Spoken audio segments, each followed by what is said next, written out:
Hey y'all, it is Andrea here at VW Family Farm. If you're new here, welcome. We are a family on a farm in central Arkansas raising protein for ourselves and others, and we welcome you. If you've been around here for a while, we thank you and we appreciate you guys. This video is something that I think is very timely. The past 3 years now has been a time of real food uncertainty. I know we have, and I'm sure you have as well, gone to the grocery store and seen the empty shelves. Sometimes the most random things, but especially meat. There was a time where you couldn't hardly buy meat, or in our area, what you could buy was very limited, and they were limiting you as far as how many packages you could buy. Now, here we are going into spring of 2023, and it's eggs. There's reasons for these things. I'm not on here to talk about the reasons behind these things. I'm on here to talk about what can we do about it. So let's get busy today. We are going to feed cows and we're going to feed pigs. We're going to take you around with us. And as we're doing that, I just want to kind of talk to you guys for a minute about what we do here, and then encourage you not necessarily to buy from us. In fact, we would welcome your business, but to find a farmer that you can support and jump in there and start doing that, because that is your food security, is making friends with your local farmer or becoming the farmer. So we sell beef, pork, chicken, and we have sold turkey in the past. Turkeys are something that kind of skyrocketed last year, so we did not do those last year, but we have done those before and probably will again. So when we are talking about the bigger animals like the cattle and the hogs, we sell those by the pound, but we also sell those in bulk. So by that I mean buying a half or a whole on either a cow or a pig. We do that on both. And it does save you some cash, as well as that is where your security is going to come from, knowing you have that meat in your freezer to feed your family for an extended period of time. But what I kind of wanted to talk about today is people's misconception that they can't afford it. We have striven, whatever the word is, to make our prices affordable for common people, because we did not want to just serve the elite and those who had extra money to throw around, and that's not who we wanted to feed, although we would love to feed those people as well. But we want to feed the common family like us, middle-class family in America that is struggling to find quality food for their family. So I'm just going to hit you guys with some numbers, because I'm a math gal. I love numbers, and that's just how I see things. I see the world in numbers. You hear a lot said when you are going to go buy from a farmer about that they sell by the rail weight or the hanging weight. The reason is because that's the weight the butcher is going to give us. That is how the processor, most processors that I have heard of, are going to charge us. And by us, I mean the farmer.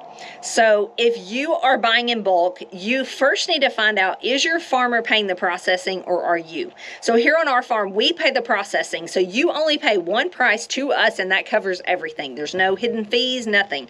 No processor that you're going to have to pay at the end or anything like that. So we charge by that rail weight or hanging weight, because that's the weight they give us. And so what that entails, you can look that up. That's a later video, but a short version of the rail weight or hanging weight is after they've been dispatched at the processor and the hide, head, and like entrails, the insides have been removed, what is actually hanging to aid. So that is actually confusing to some people, and here's why. It's an understandable confusion, so I just want to clear that up real quick. When we charge by that, and then when your meat is ready, say 3 weeks or so later, and you go pick it up, there's going to be less than that, quite a bit less than that in actual take-home meat. And that is going to vary based on, did you keep bones in your cuts of meat? How much did you grind and, say, do away with the bones? Things like that. All of that is going to factor into how much take-home meat you bring home. So you're not going to find an exact formula of how much bring home meat you should have, but a pretty good guesstimate is about 60 to 65% of that rail weight is going to be your actual bring home meat. So what does that translate to? I've said all of that. Hopefully that's clear for you. I don't know, maybe you're confused at this point. I hope I'm explaining this well. But what does that translate for you that you are going to be paying? Well, let me tell you. The way we charge for our beef is it is $4.75 a pound by the rail weight. And that includes, like I mentioned earlier, your processing and everything. So on beef, when you pay $4.75 per pound rail weight to us, your bring home meat winds up being, give or take a little bit, around $7.50 a pound. So what that means is your cheapest cuts, you may be paying a little bit more for to pay $7.50 a pound for that. Although these days, I don't know if you've checked meat prices, they are rising, and the price of beef is expected to continue to rise. The trends are showing that, and so it's going to be more profitable to be a cattle farmer, whether you're processing meat or whether you're just raising calves to sell. So I say that to say $7.50 for your cheapest cuts is probably not very long from now, if not now where you live, not even a bad price for your cheapest cuts. But it also means you get the best cuts, the ribeyes, the filet mignon, everything like that is $7.50 a pound, guys. You cannot beat that. And then you have meat for your family. So how much meat can you expect to bring home? Well, that's a great question. For us, we have been processing ours at a younger age. I'd like to say we've improved even over the couple years we've been doing this. In fact, I know we have because we eat this ourselves. The tenderness has gone up dramatically. So if you ever tried us in the beginning and thought, this isn't as tender as I want, we are getting that figured out. So give us another try. So on some of our smaller steers we've processed, they wind up costing around $2,000. And that is bring home meat of 275 pounds. So a half, you can do the math, would be about 140 pounds of bring home meat, and those are priced accordingly.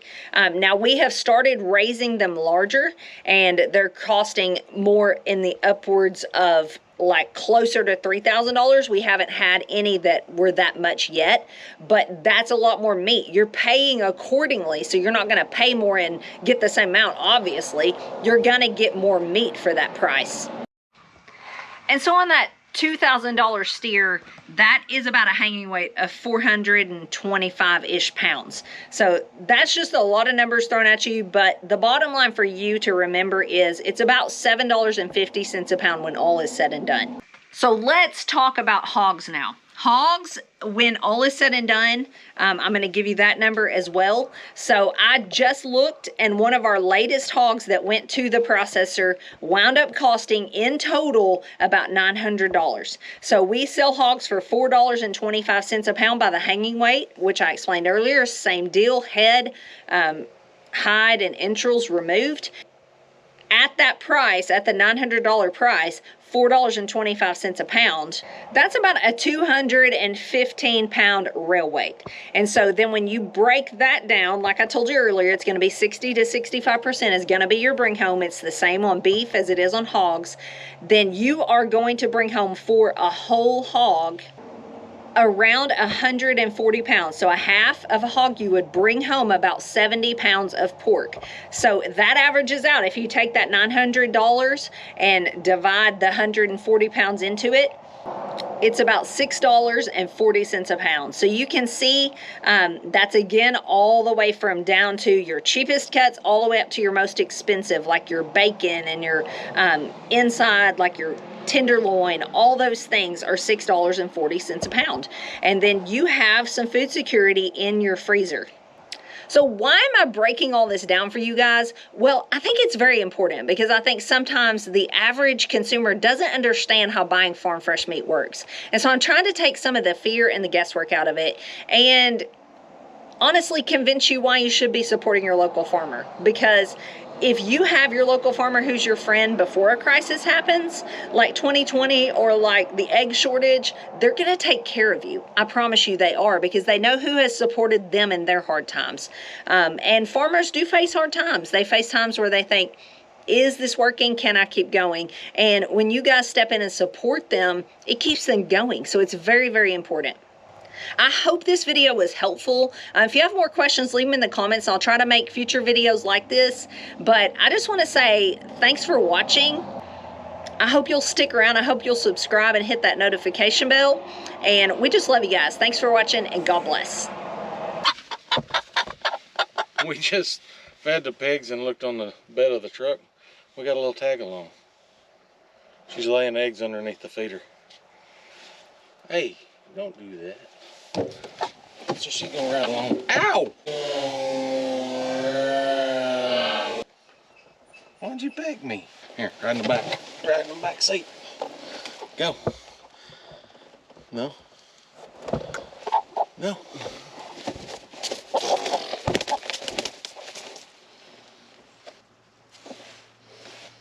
I guess she wants to sit up here like a dog. There you go. She just a-chillin'. Time to let the chicken out. Come on, girl.